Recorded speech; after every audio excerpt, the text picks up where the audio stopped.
لله الحمد لله نحمده ونستعينه ونستغفره ونعوذ بالله من شرور أنفسنا ومن سيئات أعمالنا من يهده الله فلا مضل له ومن يضلله فلا هادي له أشهد أن لا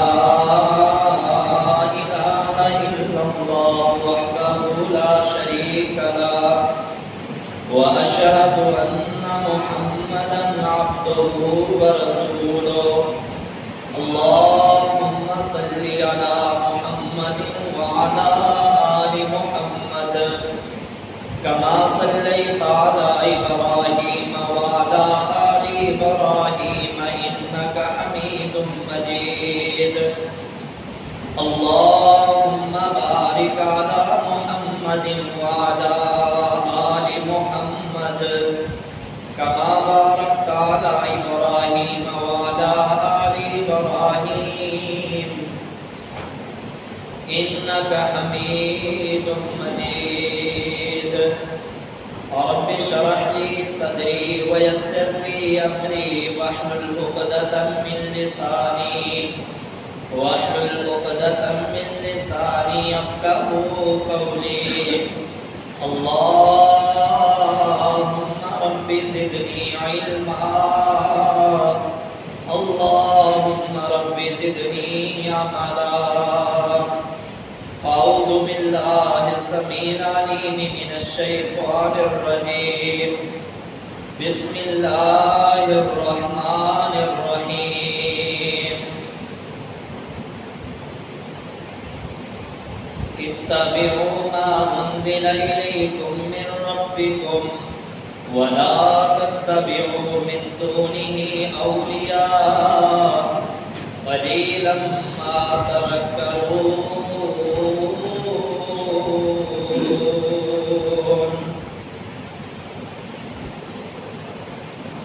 وقال النبي صلى الله عليه وسلم كل أمتي يدخلون الجنة إلا من أبى قيل من أبى قال من أطعني دخل الجنة ومن عصاني فقد أبى ہر قسم کی حمد و ثنا اللہ مالک الملک کے لیے درود و سلام بے شمار و لا تعداد تاجدار مدینہ سرور قلب و سینہ حضرت محمد رسول اللہ صلی اللہ علیہ وسلم کی ذات اقدس پر بے شمار اللہ کی رحمتیں ہوں صحابہ رضوان اللہ علیہم اجمعین تابعین تبع تابعین محدثین اور بزرگان دین پر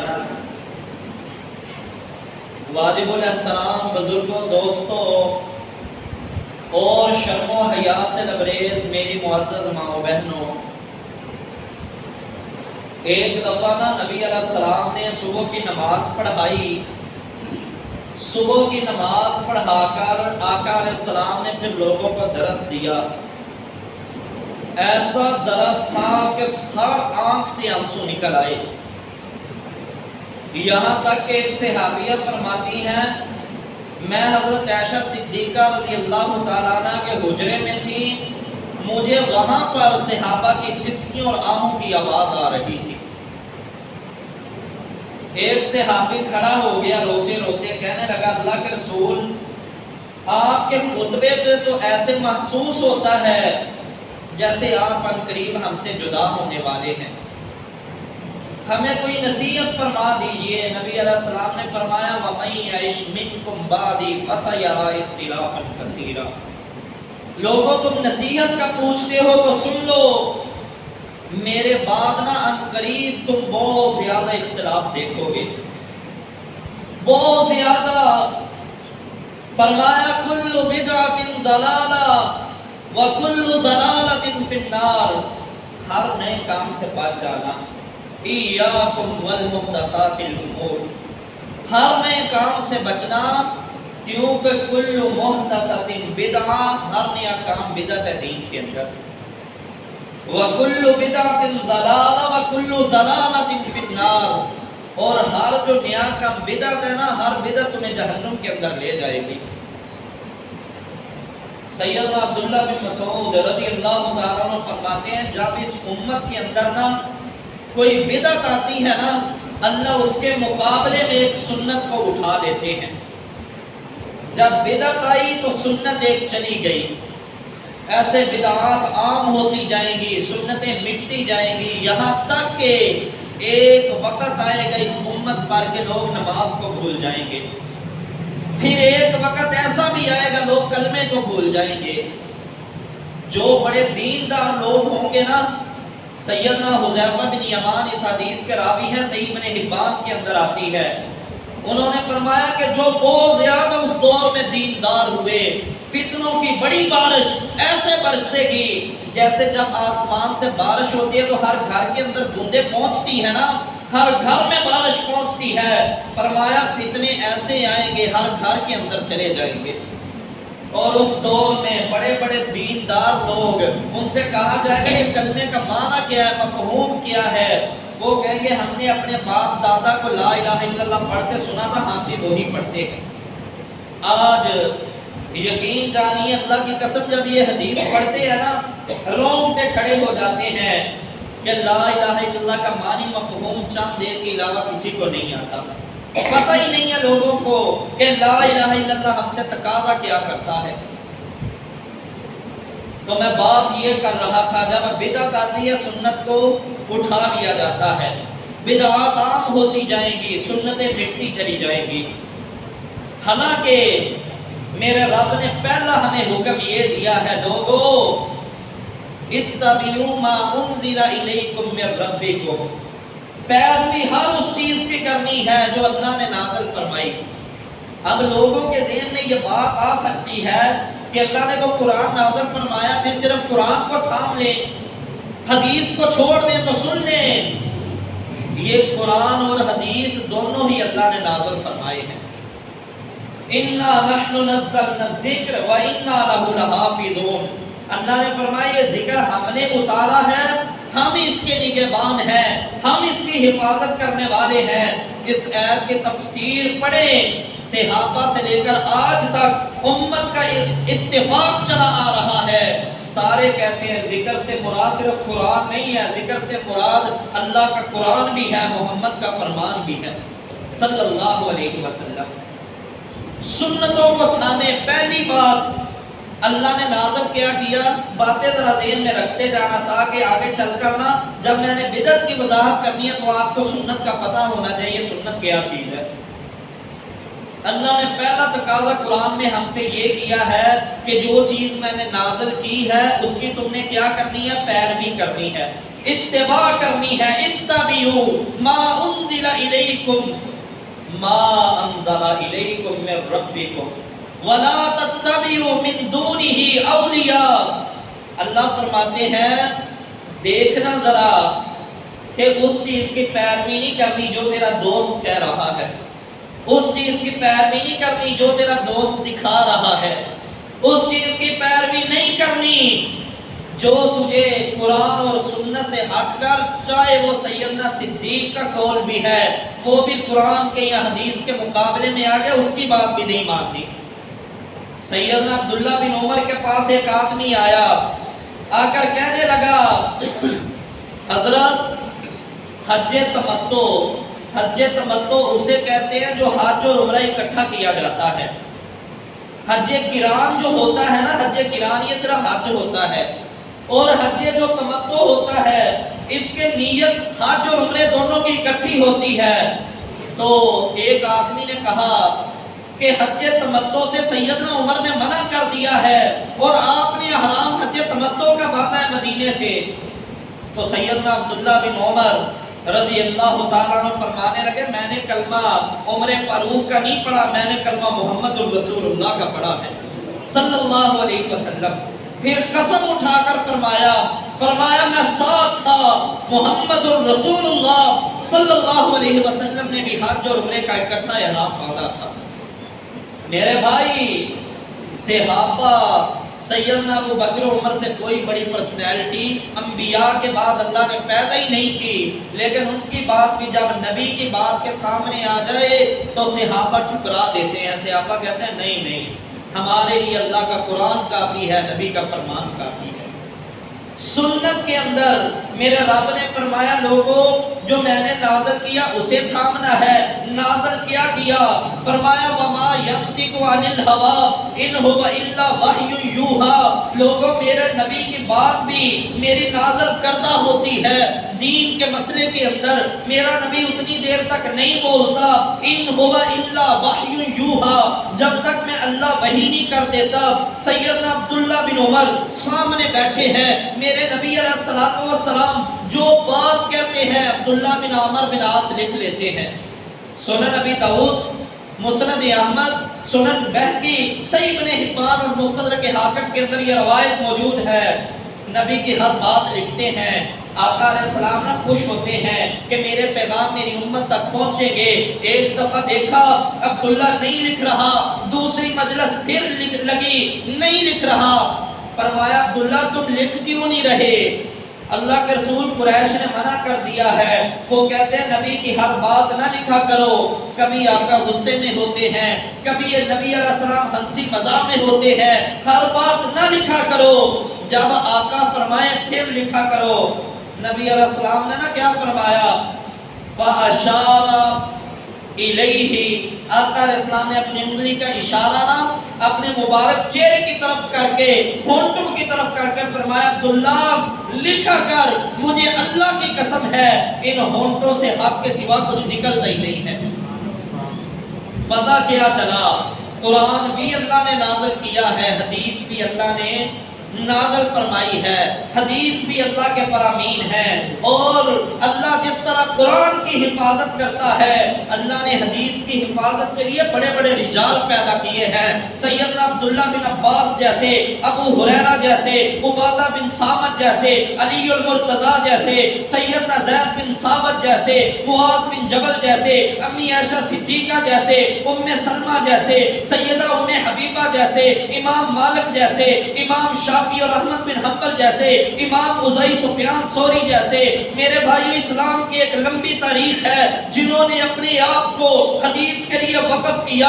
امام بخاری، مسلم، ترمذی، ابو داؤد جیسے، ابن حبان، مستدرک حاکم اور سنن بہقی جیسی حدیثیں لکھ کر ان رجال نے امت کو تھمائی ہے، اور اللہ کی قسم آج تک ان رجال کے ذریعے میرے رب نے جیسے قرآن کی مدد، قرآن کی حفاظت حفاظ کے ذریعے کی ہے، حدیث کی مدد بھی اللہ نے، حدیث کی حفاظت بھی اللہ نے رجال کے ذریعے کی ہے۔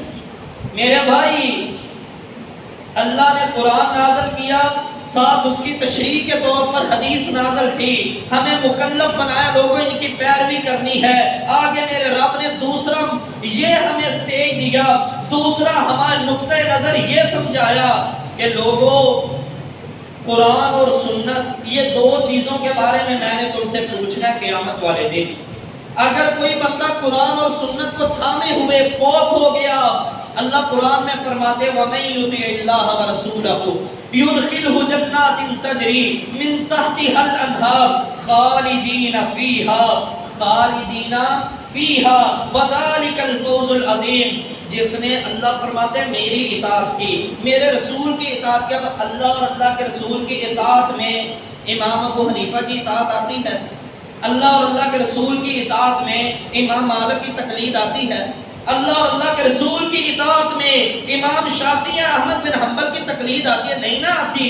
اللہ نے فرمایا وَمَن يُطِعِ اللَّهَ وَالرَّسُولَ، جس نے میری اطاعت کی پھر میرے رسول کی اطاعت کی، یہ دو چیزیں ہیں تم میں، میری اور میرے رسول کی اطاعت کیسے؟ اللہ کے نبی نے تشریح کی، کیونکہ قرآن کی تشریح کیا ہے؟ نبی کی حدیث ہے۔ نبی علیہ السلام نے فرمایا لوگوں میں تم میں دو چیزیں چھوڑ کر جا رہا ہوں، اور جب تک انہیں تھامے رکھو گے مَا تَمَسَّكْتُمْ بِهِمَا کتاب اللہ وسنت لنبیہ، ان کبھی گمراہ نہیں ہوگے۔ ایک اللہ کی کتاب ہے، دوسری میری سنت ہے، وسنت لنبیہ، موطا امام مالک کی حدیث ہے، فرمایا کبھی گمراہ نہیں ہوگے۔ تو ثابت یہ ہوا جو بندہ قرآن پر حدیث کو تھامے رکھتا ہے، اللہ فرماتے ہیں وہ جنت میں داخل ہوگا جس کے نیچے سے نہریں چلتی ہیں، وَذَلِكَ الْفَوْزُ الْعَظِيمُ، یہ بہت بڑی کامیابی ہے۔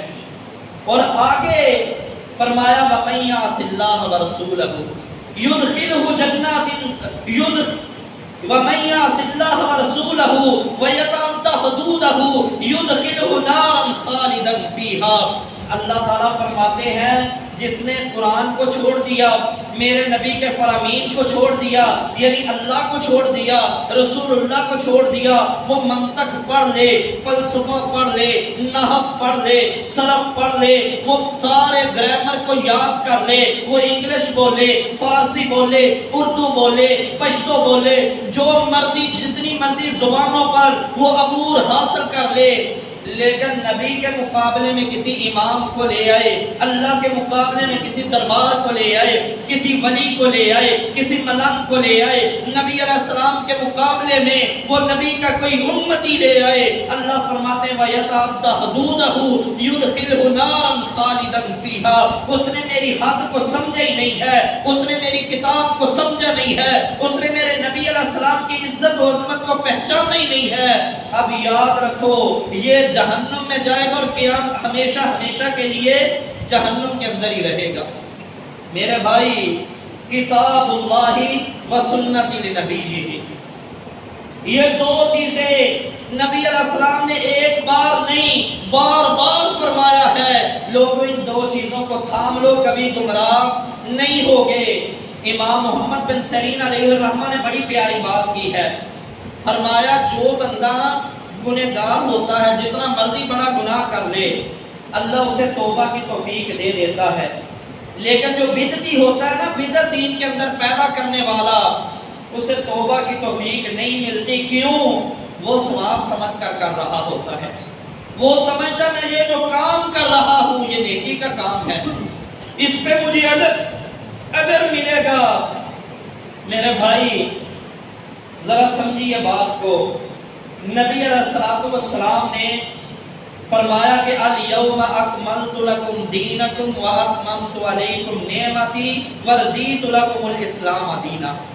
لوگوں آج کے بعد اللہ نے تمہارا دین مکمل کر دیا ہے، اب اللہ اسلام پر دین کے اسلام کو مکمل کر کے اس کے دین ہونے پر اللہ کیا ہو گیا؟ راضی ہو گیا ہے۔ نبی علیہ السلام نے فرمایا جب آخری حج کیا 10 ذو الحجہ میں، فرمایا لوگوں میں نے اللہ کے پیغام پہنچا دیے۔ صحابہ نے کہا جب میں غفیر تھا غالباً 1.5 لاکھ صحابہ تھے، فرمایا اللہ کے رسول پہنچا دیے ہیں۔ نبی علیہ السلام نے شہادت کی انگلی اس طرح کھڑی کی، فرمایا اللہم اشہد اللہم اشہد اللہم اشہد، اللہ تو گواہ ہو جا گواہ ہو جا گواہ ہو جا، یہ سارے لوگ گواہی دے رہے ہیں میں نے پہنچا دیا تیرا دین۔ اے لوگوں، جتنی چیزیں حرام تھی میں نے وہ بھی بتا دی، جتنی حلال تھی میں نے وہ بھی بتا دی ہے، اب نہ اس کے اندر کمی کی گنجائش ہے نہ اضافے کی گنجائش ہے۔ کیوں بھائی؟ دین کے اندر اضافہ ہے یا کمی کی گنجائش ہے؟ ہر چیز میرے نبی نے بتا دی ہے۔ امام مالک فرماتے ہیں جو بندہ اس کے اندر کوئی بدعت ایجاد کرتا ہے نا، اضافہ کرتا ہے، گویا وہ نبی پر بہتان لگا رہا ہے کہ اے محمد صلی اللہ علیہ وسلم تجھے اس نیکی کا پتہ نہیں چلا، اس لیے نعوذ باللہ تو نے امت سے چھپا لی ہے یہ نیکی، میں بتا رہا ہوں امت کو کیونکہ مجھے پتہ چل گیا ہے۔ یعنی وہ نبی کے مقابلے میں اپنے آپ کو لے کر آتا ہے کون؟ بدعتی آدمی۔ اور جو بندہ بھی دین میں بدعت ایجاد کرتا ہے نا، کوئی بھی، مثال دیتا ہوں، اسے آپ نے بڑے حوصلے سے سننا ہے، اللہ کی قسم یہ دل کے اندر تمہارا درد ہے، یہ نہ کوئی سمجھے کہ پتہ نہیں ہم پر اٹیک ہو رہا ہے، کوئی اٹیک نہیں ہے، دین کا مسئلہ بتا رہا ہوں۔ اذان ہوتی ہے نا، اذان، سیدنا نبی علیہ السلام کے دور میں 3 مؤذن تھے، سیدنا بلال، عبداللہ بن ام مکتوم اور سیدنا ابو محذورہ۔ تینوں نے اذان صحیح بخاری کے اندر بھی ہے، صحیح مسلم کے اندر بھی، ترمذی، ابو داؤد، ابن ماجہ، تمام کتب حدیث میں، اور سب کی اذان شروع کہاں سے ہوتی ہے؟ اللہ اکبر سے، ختم کہاں پر ہوتی ہے؟ لا الہ الا اللہ۔ اب بعض لوگوں نے کہا ہم ثواب کیوں کہ زیادہ نبی علیہ السلام سے لینا چاہتے ہیں، انہوں نے شروع میں پڑھا الصلاۃ والسلام علیک یا رسول اللہ، لمبی صلات پڑھی، پھر انہوں نے اذان دی ہے، گویا کہ نبی علیہ السلام کے طریقے کو چھوڑ دیا۔ نبی علیہ السلام کا طریقہ کیا ہے؟ قرآن اور سنت پر اللہ فرماتے ہیں تھامے رکھو، تمہیں جنت کی گارنٹی اللہ دیتا ہے جب تک تم تھامے رکھو گے۔ لیکن ہم نے کہا نہیں، ہم نے تھوڑا سا نا اضافہ کرنا ہے، اذان اللہ کے نبی نے تو شروع اللہ اکبر سے کروائی ہے، لیکن ہم الصلاۃ والسلام علیک یا رسول اللہ سے کریں گے۔ جب یہ اضافہ ہوا دین کے اندر، دین بڑا، کہتے ہیں جی اللہ نے قرآن میں حکم دیا ہے، اللہ اور اللہ کے فرشتے نبی علیہ السلام پر درود بھیجتے ہیں، تو ہم بھی درود ہی بھیج رہے ہیں۔ میرے بھائیوں، نبی علیہ السلام پر درود بھیجنا اتنی عظیم نیکی ہے، اتنا بڑا عمل ہے۔ نبی علیہ السلام نے فرمایا جو مجھ پر درود پڑھنا بھول گیا وہ جنت کا راستہ بھول گیا۔ جنت کا راستہ وہ بندہ بھول جاتا ہے جو نبی پر درود پڑھنا بھول جاتا ہے۔ لیکن اذان سے پہلے درود نبی نے بتایا نہیں ہے۔ ایسا سمجھ لیں کہ جب بھی ہم نے جماعت کروانی ہوتی ہے نا، نماز پڑھنی ہوتی ہے، ہم اذان دیتے ہیں، ایسا ہی ہے نا، 5 نمازوں کے 5 اذانیں دی جاتی ہیں۔ عید کی بھی ہم جماعت کرواتے ہیں، عید کی اذان دی ہے کبھی؟ کیوں نہیں دیتے؟ اس لیے کہ رسول اللہ نے نہیں دی۔ تو جب نبی علیہ السلام نے عید کی اذان نہیں دی، ہم بھی نہیں دیتے۔ نبی علیہ السلام نے اذان سے پہلے اذان شروع کیا اللہ اکبر سے، اذان سے پہلے نہ اعوذ باللہ پڑھا نہ بسم اللہ پڑھا، سب سے پہلے اللہ اکبر، اللہ کی بڑائی کو بلند کیا ہے۔ اس لیے صلاۃ پہلے نہیں ہے، پہلے اللہ کی بڑائی ہے۔ درود پڑھو لیکن وہاں پڑھو جہاں نبی علیہ السلام نے بتایا تھا۔ نبی علیہ السلام کے ایک صحابی عبداللہ بن عمر بیٹھے ہیں، ایک بندے نے نا چھینک ماری، چھینک مار کے کہتا ہے الحمدللہ بسم اللہ والصلاۃ والسلام علی رسول اللہ۔ یہ چھینک مار کے نا اس نے درود پڑھا۔ سیدنا عبداللہ فرماتے ہیں دفع ہو جا میری مجلس سے، اٹھ کر چلا جا۔ وہ کہنے لگا میں نے نبی پر درود پڑھا ہے، آپ کہتے ہیں دفع ہو جا، اٹھ کر چلا جا۔ حضرت عبداللہ بن عمر نے فرمایا اللہ کی قسم درود میں بھی پڑھتا ہوں، لیکن نبی علیہ السلام کے پاس بھی ایک بندے نے چھینک مار کر کہا تھا بسم اللہ والصلاۃ والسلام علی رسول اللہ۔ نبی علیہ السلام نے اسے بتایا تھا کہ جب تجھے چھینک آئے تو نے الحمدللہ کہنا ہے، پاس بیٹھا یرحمک اللہ کہے گا، پھر تو نے چھینک مارنے والے نے یا حدیکم اللہ ویصلح بالکم کہنا ہے۔ اے لوگوں، تم نبی کا طریقہ چھوڑ کر دوسرے طریقوں میں فلاح اور کامیابی حاصل کرتے ہوئے ایسا کبھی نہیں ہو سکتا۔ ایک بندہ آیا، آ کر کہنے لگا یا حضرت عبداللہ بن عمر رضی اللہ تعالیٰ عنہ سے، صحیح ترغیب و ترہیب میں روایت ہے، کہنے لگا یا حضرت میں نا فلاں شہر سے آیا ہوں، وہاں ایک بندہ ہے وہ کہہ رہا تھا میں عبداللہ بن عمر کو بڑے اچھی طرح جانتا ہوں، انہیں میرا سلام کہنا۔ فرمایا تو نے جا کر اسے میرا سلام نہیں کہنا اور نہ ہی آئندہ کبھی اس کا سلام لے کر آنا ہے۔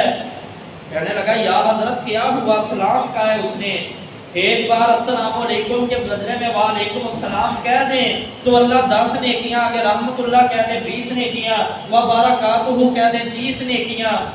فرمایا مجھے پتا ہے لیکن وہ بندہ بدعتی ہے، بدعتی کے سلام کا جواب ابن عمر نہیں دے گا۔ آج اتنی بدعات ہم نے دین کے اندر بنا کر، اتنی بدعات دین کے اندر بنا کر بھی ہم کہتے ہیں ہم عاشق رسول کے عاشق رسول، اور جو سنتوں پر عمل کرنے والے انہیں گستاخ رسول ڈکلیئر کیا ہوا ہے۔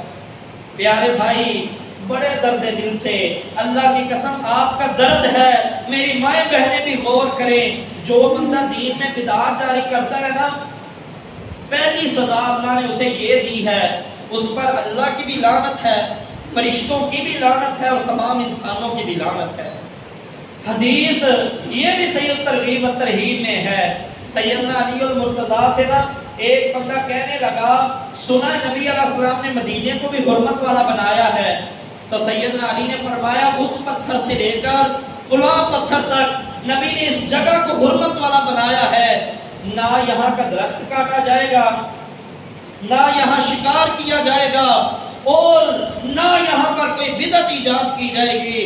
جو بندہ یہاں پر کوئی بدعت پیدا کرے گا اس پر اللہ کی بھی لعنت ہے، فرشتوں کی بھی لعنت ہے اور تمام انسانوں کی بھی لعنت ہے۔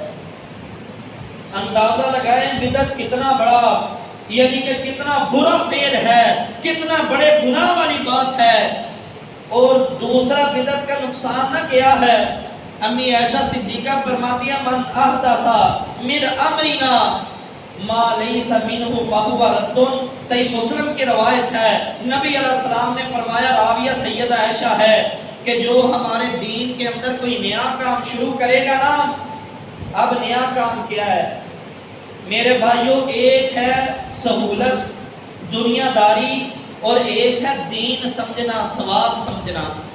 مثلا سہولت یہ ہے میں نے ہوا لینے کے لیے یہ پنکھا لگا لیا ہے، سہولت ہے نا، ٹائم دیکھنے کے لیے گھڑی باندھ لی ہے، یا میں نے یہ ڈیجیٹل گھڑی لگا لی ہے، اے سی لگا لیا ہے، یہ ہماری ضرورت اور سہولت کی چیزیں ہیں۔ یہ بھی نبی علیہ السلام کے دور میں نہیں تھی، لیکن اب آگئی ہیں، اب ہم انہیں ضرورت کے تحت اور سہولت کے لیے، لوڈ سپیکر نبی علیہ السلام کے دور میں نہیں تھا، اب یہ ہماری ضرورت ہے، سہولت ہے، تاکہ دور تک آواز جائے، لوگوں کو آسانی سے سمجھ آئے۔ اللہ نے یہ سہولت دی ہے، ہمیں فائدہ اٹھانا چاہیے۔ ایک ہے دین کے اندر ایسا مسئلہ کہ نبی علیہ السلام نے اسے دین قرار دیا، مثلا فجر کی 2 فرض بتائے ہیں، 2 سنتیں بتائی ہیں۔ اب ایک بندہ کہتا ہے نہیں بھئی میں نے تو ثواب زیادہ لینا ہے، میں فجر کے 3 فرض پڑھوں گا۔ فجر کے کتنے فرض پڑھوں گا؟ 3 فرض پڑھوں گا۔ اللہ کے نبی نے جو نیکی نہیں کی، صحابہ رضوان اللہ علیہم اجمعین نے جو نیکی نہیں کی، نبی علیہ السلام کا عمل بھی نہیں رہا، صحابہ کا عمل بھی نہیں رہا، بعد والے لوگوں نے اگر اسے دین سمجھ کر، ثواب سمجھ کر کہ یہ کام کریں گے تو ہمیں نیکی ملے گی، ایسا ہر کام مردود ہے، اس کوئی قابل قبول نہیں ہے بلکہ الٹا گناہ ہے۔ یہ موٹی سی مثال ہے، مثال جمعہ ہے نا، پچھلے جمعہ المبارک 12 ربیع الاول تھا، کئی لوگوں نے، کئی ساتھیوں نے، ہمارے مسلمان بھائیوں نے میلاد کے نام پر جشن منایا ہے، عید کا نام دیا ہے۔ اب ذرا خود سوچیں کہ سیدنا حسین رضی اللہ تعالیٰ عنہ ان کی شہادت کا ہے 10 محرم کو، جب محرم کا مہینہ آتا ہے نا، لوگ نا کپڑے نہیں دھوتے، کہتے ہیں نہیں نہیں کپڑے نہیں دھونے، پانی ضائع ہوگا، شادیاں نہیں کرتے، کیوں؟ شادی کی تو خوشی کے اندر نہ شریک ہو جائیں۔ اچھا جی شادیاں نہیں کرتے، کپڑے نہیں دھوتے، بعض مائیں بہنیں تو ایسے عقیدے کے اندر راسخ ہے نا، وہ 10 دن نہاتی بھی نہیں ہے کہ ہم نے نہیں نہانا، کیوں؟ حضرت امام حسین شہید ہوئے ہیں، غم ہے، درد ہے۔ ایک ہے نانا، نبی علیہ السلام جب فوت ہوئے 12 ربیع الاول کو، تو ہم نے حلوے بھی تقسیم کیے، جوس کے ڈبے بھی تقسیم کیے، ہم نے ماڈل بھی بنائے، بازار بھی سجائے۔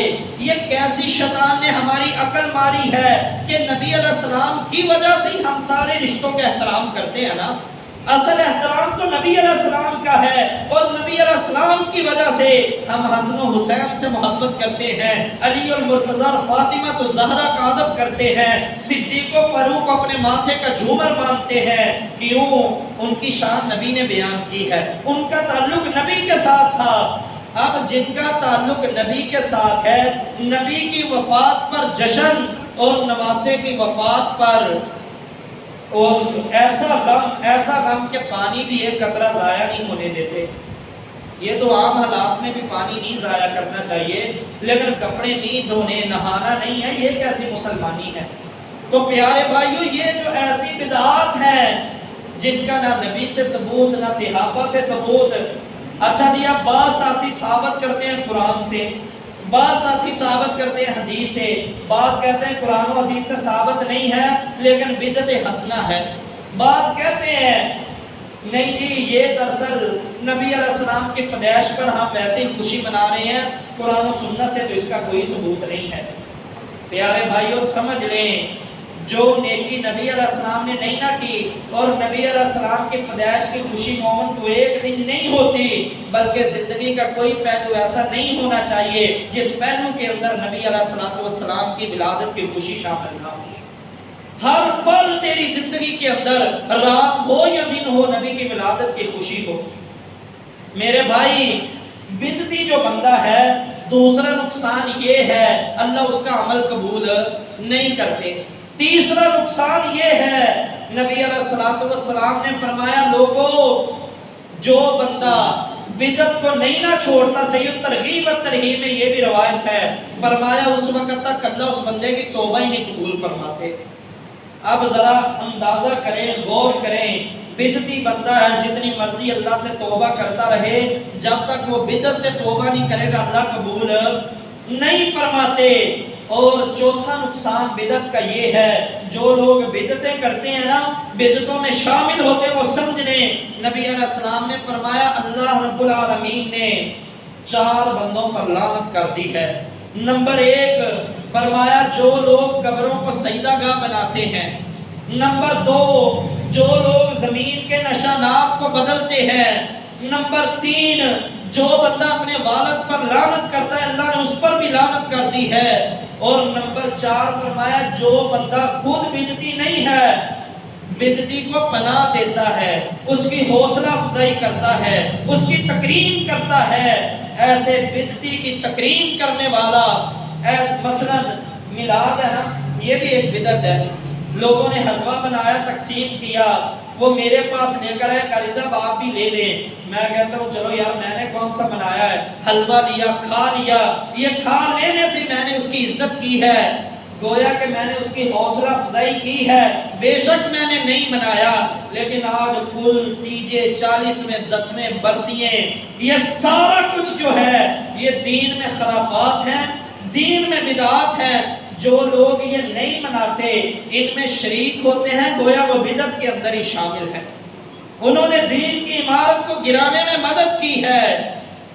آپ افسوس کریں، آپ کے عزیز ہیں، آپ کے رشتہ دار ہیں، لیکن میرے بھائی افسوس کا وہ دن نہ رکھیں جس دن انہوں نے ایک دن مقرر کیا کل کا، تیجے کا، 40ویں کا، 7ویں کا، 11ویں کا، 12ویں کا، نہیں، آپ جنازے کے ساتھ شامل ہوں، اس وقت تعزیت کریں، انہیں حوصلہ دیں۔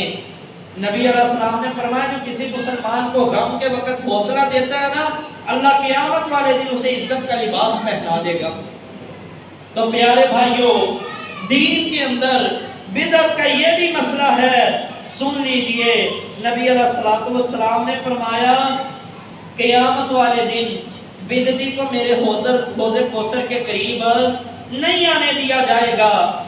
آپ کہیں گے قاری صاحب آپ بدعت بتا رہے ہیں، بدعتیں ہے کیا چیز ہے؟ تو وہ میں نے جو پہلے بتایا نا، دین کے اندر ایسا کام جو ثواب سمجھ کر، ثواب کی نیت سے انسان کرے، لیکن اس کی کوئی اصل نہ نبی سے ملتی ہو نہ صحابہ سے ملتی ہو۔ نبی علیہ السلام نے نماز پڑھی ہے ساری زندگی، صحابہ نے پڑھی ہے، غور کرنا ذرا۔ آج ہم نماز پڑھتے ہیں نا، ہم جب نماز شروع کرنے لگتے ہیں ہم کہتے ہیں 4 رکعت نماز فرض پتہ نہیں کیا کیا آگے پڑھتے ہیں، بہت لمبا چوڑا، مجھے تو آتا نہیں ہے، پیچھے اس امام کے اللہ اکبر۔ تو پیارے بھائی سن لیجئے، یہ نیت جو الفاظ ہم زبان سے بولتے ہیں نا، نہ نبی نے بولے ہیں نہ صحابہ نے بولے ہیں، بولے ہیں کسی نے، اگر بولے ہوتے تو عربی میں ہوتے نا، سوچنے والی بات ہے، اور بولے ہوتے آقا علیہ السلام نے یا کسی بھی صحابی نے، تابعین نے، تبع تابعین نے، محدثین نے، وہ دین کے اندر عربی کے اندر ہوتے، لیکن افسوس یہ ہے آج پشتو والا پشتو میں پڑھ رہا ہے، اردو والا اردو میں، انگلش والا پتہ نہیں پڑھتا ہوگا کہ نہیں، لیکن ہندی والا ہندی میں، یہ جو نماز آگے شروع کرتا ہے سبحانک اللہ یا اللہم باعث بینی، یہ نبی نے پڑھی ہے، صحابہ نے پڑھی ہے، چاہے کوئی انگریز ہے، چاہے کوئی پشتون ہے، چاہے پنجابی ہے، چاہے کوئی ہندی بولنے والا ہے، سارے اسے ویسے پڑھیں کہ جیسے رسول اللہ نے پڑھی ہے۔ ایسے ہی ہے نا. لیکن جب وہ پہلی نیت، کیونکہ نبی علیہ السلام نے تو نہیں پڑھی، وہ سارے اپنی اپنی علاقے کے اعتبار سے اپنی اپنی زبان میں پڑھ رہے ہیں، یہ اس بات کا ثبوت ہے کہ بدعت ہر جائی ہوتی ہے، سنت ایک ہوتی ہے. سنت ہر جائی نہیں ہوتی. سنت جو مدینے سے چلی تھی آج بھی اللہ کی قسم ویسے ہی چل رہی ہے. اچھا میرے بھائیوں، آگے ہم نے نماز شروع کی ہے. نماز کے اندر نا اور بڑی خرافات ہیں. آج نماز جنازہ ہے. نماز جنازہ عام نماز فرض سے پہلے تکبیر کہتے ہیں، اور نماز جنازہ کی نیت کرنے سے پہلے نا وہ پڑھتے ہیں اللہ اکبر. پہلی تکبیر کے بعد یہ ثنا پڑھو، سبحانک اللہم و بحمدک و تبارک اسمک و تعالی جدک و جل ثناؤک. اب یہ جو جل ثناؤک کا الفاظ ہے نا، نہ یہ نبی علیہ السلام نے پڑھے، نہ صحابہ نے پڑھے، نہ یہ دین کے اندر کسی ضعیف حدیث سے بھی ثابت نہیں ہے کہ چلو ضعیف حدیث سے ہی ہے. یہ بدعات نے آج ہمارے اسلام کو اتنا بگاڑ دیا ہے. جو نبی علیہ السلام سے دعائیں مانگنی تھی نا جنازے کے اندر، وہ نہیں ہم نے پڑھی. ہم نے سلام پھیرنے کے بعد ہاتھ اٹھا لیے، چلو جی آپ مردے کے لیے دعائیں کرو. جب اللہ کے سامنے کھڑے ہوتے ہیں، نماز کی حالت میں کھڑے ہوتے ہیں، نبی علیہ السلام نے جس وقت جیسے دعائیں مانگی ہیں ویسی نہیں ہم نے مانگی. ہم نے کہا سلام پھر گیا اب مانگو دعائیں. نبی علیہ السلام نے ایسا نہیں کیا. نہ یہ نبی سے ثابت، نہ صحابہ سے ثابت. یہ ہے تو چھوٹی چھوٹی باتیں، لیکن اللہ کی قسم انہوں نے ہمارے دین کی شکل کو مسخ کر دیا ہے. اچھا آپ فرض نماز پڑھتے ہیں نا، نبی علیہ السلام سلام پھیرتے بلند آواز سے کہتے اللہ اکبر استغفر اللہ استغفر اللہ استغفر اللہ. پھر میرے نبی نے فرمایا جو 33 بار سبحان اللہ، 33 بار الحمدللہ، 34 بار اللہ اکبر پڑھے گا نا، اس کے اگر گناہ سمندر کی جھاگ کے برابر بھی ہوئے اللہ معاف کروا دے گا. لیکن یہ سنتیں شیطان نے ہم سے چھین لی. ہمارا سلام پھرتا ہے، ہم اللہ اکبر پتہ نہیں کہتے بھی ہیں کہ نہیں. بعض مساجد کے اندر تو لا الہ الا اللہ لا الہ الا اللہ کا ورد ہے، پھر ہاتھ اٹھا لیتے ہیں. وہی چند رٹے رٹائے الفاظ، کوئی دعا کے اندر عاجزی نہیں ہے، کوئی دعا کے اندر اپنی حاجات نہیں ہے. چند جو رٹے رٹائے الفاظ ہیں وہ کہہ کر منہ پر ہاتھ پھیر کر امام صاحب بھی سنتے پڑھ رہے ہیں، مقتدی بھی سنتے پڑھ رہے ہیں. جو نبی علیہ السلام نے اذکار بتائے وہ سنت ہم سے مر گئی ہے، وہ سنت ختم. نبی علیہ السلام نے فرمایا تھا لوگو میری سنتیں چھوڑو گے بدعات آئیں گی. جب بدعات آ گئی میری سنتیں اللہ ویسے ہی اٹھا لے گا. آج اللہ کی قسم یہ سنتیں اٹھ گئی ہیں ہمارے گھروں سے. صبح و شام کے اذکار آقا علیہ السلام نے کیے. جو بندہ اذکار کرتا ہے اللہ اسے موذی مرضوں سے بچاتے ہیں. جو بندہ اذکار کرتا ہے اللہ اس کی حفاظت کرتے ہیں، اسے حادثات سے بچاتے ہیں. جو بندہ صبح و شام کے اذکار کرتا ہے اللہ اسے جن شیاطین سے بچاتے ہیں. لیکن آج ہم نے یہ چھوڑا، ہر گھر کے اندر جن شیاطین کا مسئلہ آ گیا. ہر تیسرا بندہ پریشان ہے، جی مجھ پر جادو کے وار ہو گئے ہیں، مجھ پر جنات کا سایہ ہو گیا ہے، ہمارے گھروں میں جنات کا بسیرا ہے. کاش یہ نبی کی سنتوں پر عمل کیا ہوتا تو ایسا کبھی نہ ہوتا. آج وجہ یہ ہے کہ اللہ نے سنتوں کو اٹھا لیا ہے. میرے نبی علیہ السلام نے فرمایا جب تم اپنی بیویوں کے قریب جاؤ نا تو ان کے قریب جانے سے پہلے یہ پڑھا کرو بسم اللہ اللہم جنبنا الشیطان وجنب الشیطان ما رزقتنا. یہ دعا اتنی قیمتی ہے، اتنی قیمتی ہے. بندہ یہ دعا پڑھ کر چلا جائے، نبی علیہ السلام نے فرمایا اللہ تیری بھی حفاظت کرے گا شیطان سے، تیری بیوی کی بھی حفاظت کرے گا. جو اس نطفے کے عوض میں اللہ تجھے اولاد دے گا اس اولاد کی بھی اللہ حفاظت فرمائے گا.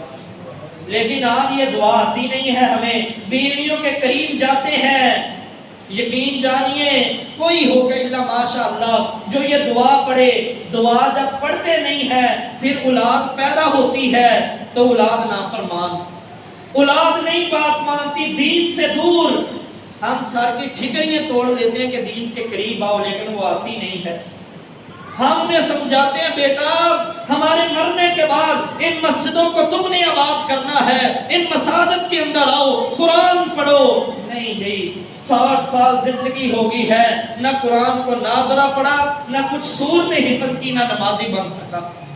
وجہ پیچھے باپ کی غلطی ہے، ماں کی غلطی ہے کہ انہوں نے دعا نہیں پڑھی، نبی کی سنت کو چھوڑے رکھا ہے۔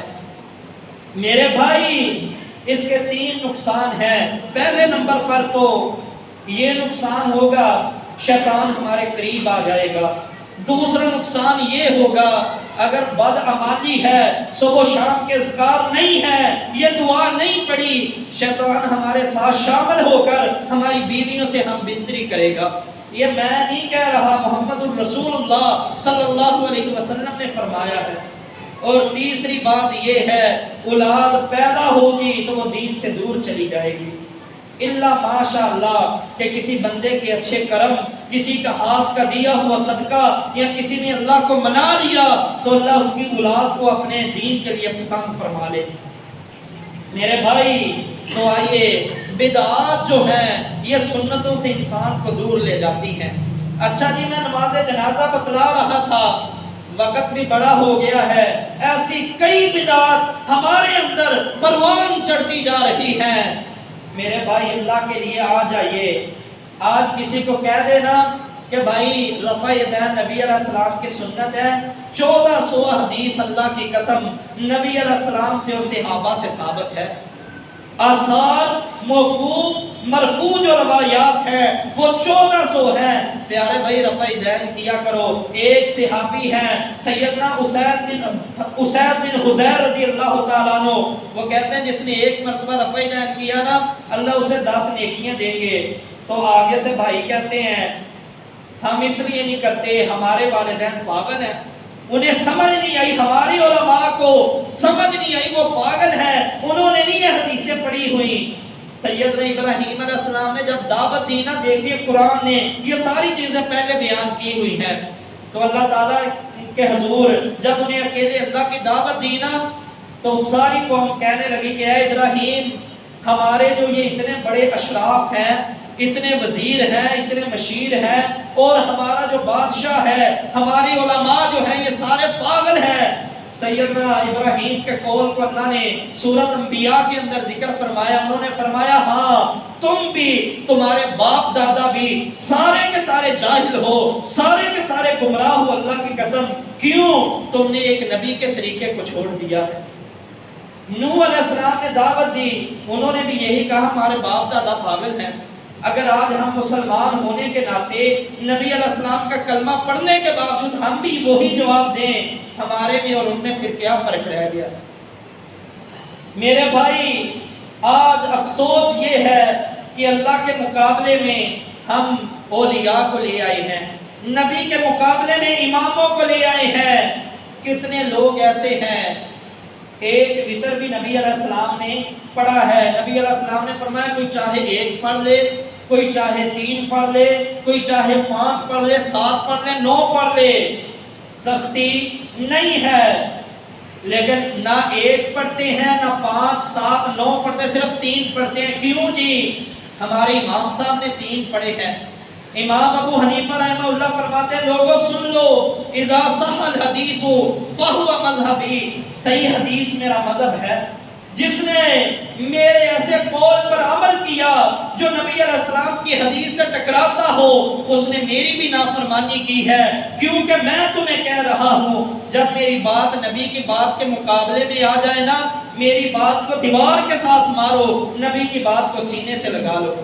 لیکن افسوس ہم نے نبی کی بات کو دیوار کے ساتھ مارا، نبی کے امتی کی بات کو سینے سے لگا لیا۔ کیسے مسلمان ہیں ہم؟ اور امام سفیان ثوری نے بڑی پیاری بات کی ہے، فرمایا لوگوں دین کے اندر تقلید نہیں ہے، اگر تقلید جائز ہوتی تو ہم سیدنا ابو بکر کی تقلید کرتے نبی کے بعد، کیونکہ کائنات میں افضل ترین انبیاء کے بعد کوئی ہستی ہے تو ابو بکر ہے۔ صحابہ نے نبی علیہ السلام کی اطاعت کی ہے، کسی کی تقلید نہیں کی۔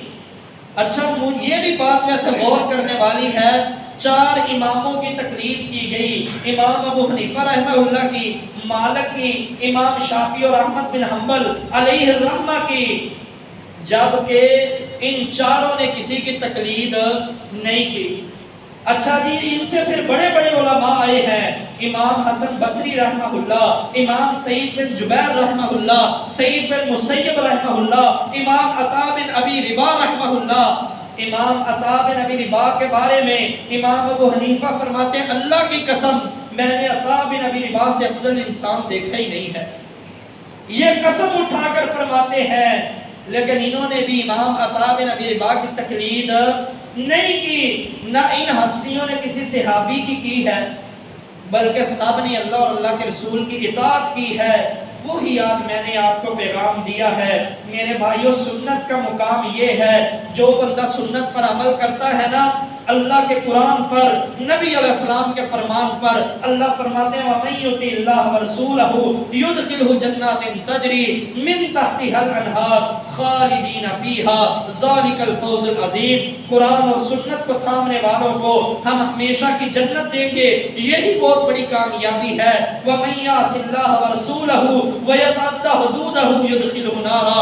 جس نے قرآن کو چھوڑ دیا یا نبی کی حدیث کو چھوڑ دیا، اللہ فرماتے ہیں وہ حد سے تجاوز کر گیا، ایسے بندوں کو ہم آگ کے اندر ڈالیں گے، وہ ہمیشہ رہیں گے آگ کے اندر ہی۔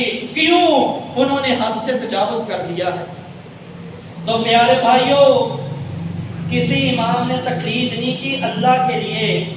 آج کوئی بعض لوگ فیس بک سے دین لے رہے ہوتے ہیں، بعض یوٹیوب سے دین لے رہے ہوتے ہیں۔